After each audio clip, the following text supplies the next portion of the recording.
ففتحنا أبواب السماء بماء منهمر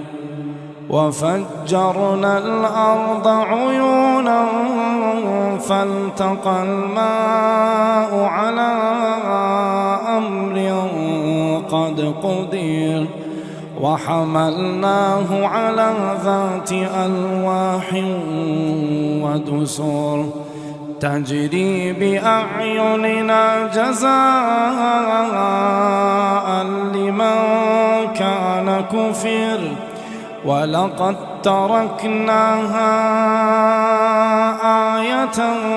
فهل من مدكر فكيف كان عذابي ونذر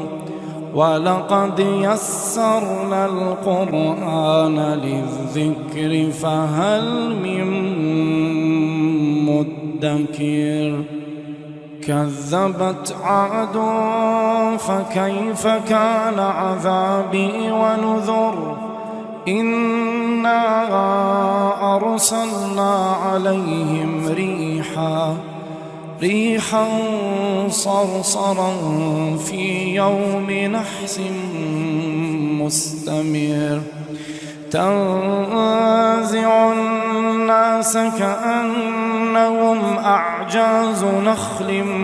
منقعر فكيف كان عذابي ونذر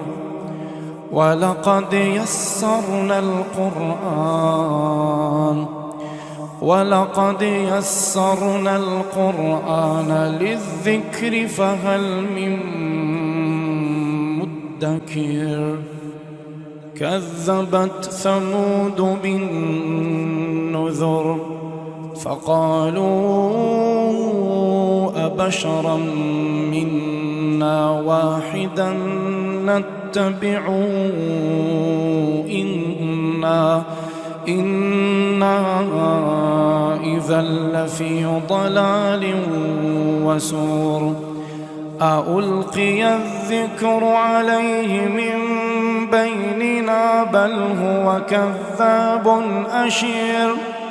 سيعلمون غدا من الكذاب الأشير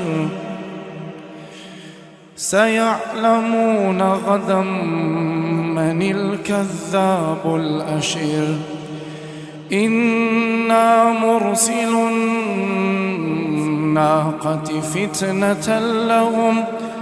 فارتقبهم واصطبر ونبئهم أن الماء قسمة بينهم كل شرب محتضر فنادوا صاحبهم فتعاطى فعقر فكيف كان عذابي ونذر إنا أرسلنا عليهم صيحة واحدة فكانوا كهشيم المحتضر ولقد يسرنا القرآن للذكر فهل من مدكر كذبت قوم لوط بالنذر إنا أرسلنا عليهم حاصبا إلا آل لوط نجيناهم بسحر نعمة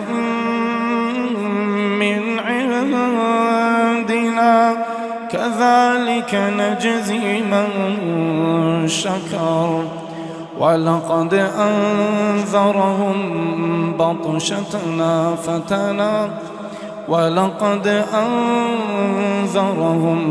بطشتنا فتماروا بالنذر ولقد راودوه عن ضيفه فطمسنا أعينهم فذوقوا عذابي ونذر ولقد صبحهم بكرة عذاب مستقر فذوقوا عذابي ونذر ولقد